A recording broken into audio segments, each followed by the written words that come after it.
mind-boggling the fact that even 5 years after the events of Hurricane Maria in Puerto Rico, after utter devastation, destruction of the entire electrical infrastructure on the island, we still have basically the same issues that we had back then.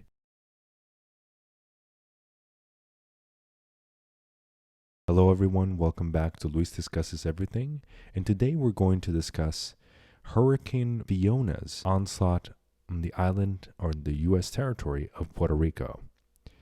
Behind me, there's an image of a local municipality about an hour or 2 hours away from where I grew up in Puerto Rico. In this video, I kind of want to dig into the reasons why 5 years after Hurricane Maria, a Category 4 hurricane that hit the island, shut down all the power, shut down the water and whatnot back in 2017, why has little change on the infrastructure side after millions of dollars allocated towards the relief effort? And there are a couple reasons why.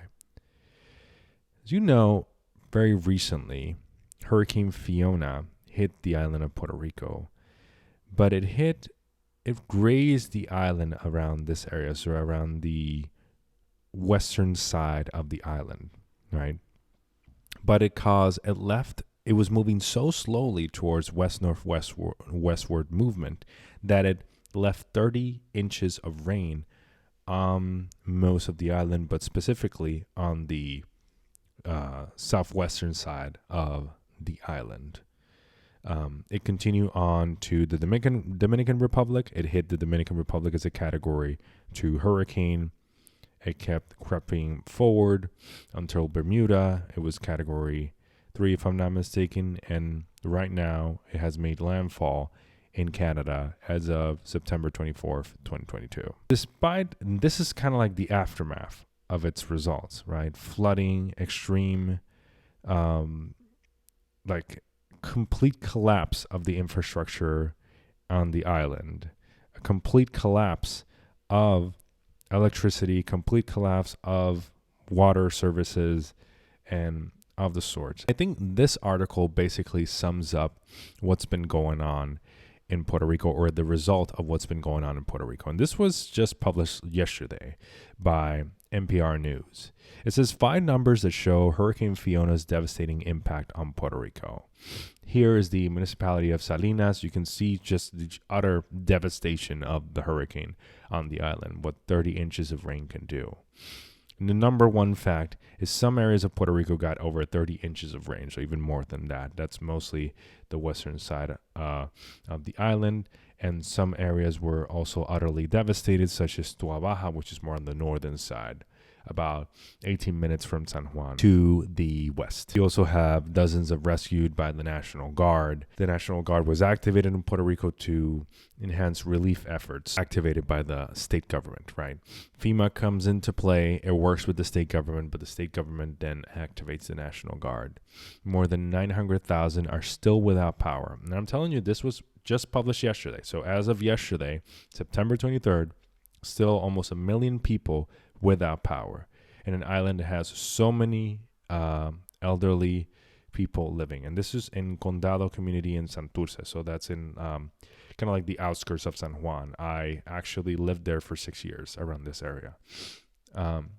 Hundreds of thousands are still without water. So the same thing, like you have 900,000 people without power and hundreds of thousands without water. And this is a U.S. territory with U.S. citizens living there. And fifth is Puerto Rico's economy can take a multi-billion-dollar hit. It has already taken that. It happened during Hurricane Maria. It took a hit there. Now it's more of a confirmation of how much it's going to get hit, right? Why am I giving you these specific bits of information? Because it's mind-boggling the fact that even 5 years after the events of Hurricane Maria in Puerto Rico, after utter devastation, destruction of the entire electrical infrastructure on the island, we still have basically the same issues that we had back then. In 2017, I was still living in Puerto Rico and I went through Maria. I know the struggle. I know the long lines in gas stations. I know like what it is to live without electricity for months on end, without water for months on end, washing yourself like this man is doing with a gallon of water, of dirty water, so you can get something to wash yourself off of, because the supermarkets are also closed because they don't have electricity. Like Walmart's, like every single thing that you consider an amenity. Oh yeah, I can get water at a Walmart. No, not in this instance where you have no power across the island. So you can imagine the utter devastation. For contrast, the hurricane hit the Dominican Republic directly. Okay, it made landfall in Puerto Rico. It grazed us, made landfall in the Dominican Republic, and also about 7% of the Dominican Republic actually lost power.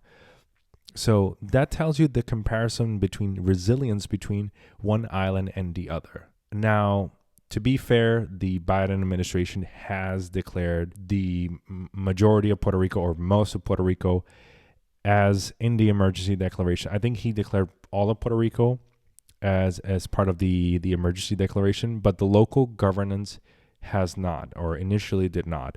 Most of, like 1/3 or like 2/3 of the island were declared in an emergency, and the areas that were hardest hit, so the areas around Cabo Rojo, so the southwestern side of the island, were not.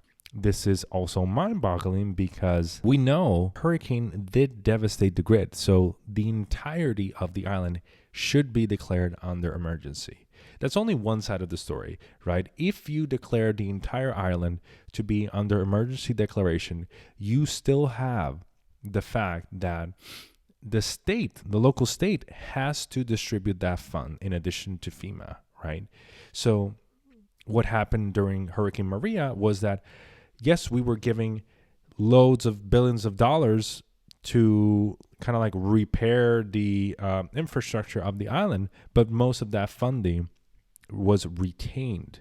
In fact, we still have upwards around $19 billion in the coffers of the Puerto Rican government, which has yet to be distributed, which is amazing in that regard, right?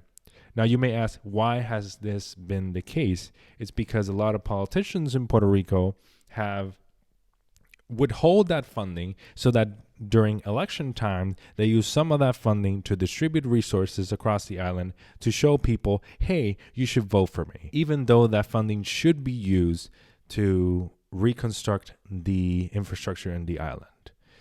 All this to say, I'm going to put a couple of links to very credible organizations at the description of this video, and I urge you to please support the people of Puerto Rico and all of those devastated by donating to those sites and not the government directly. Thank you so much for watching. Please like, subscribe, share this video with your friends, and I'll see you guys on the next one. Bye-bye.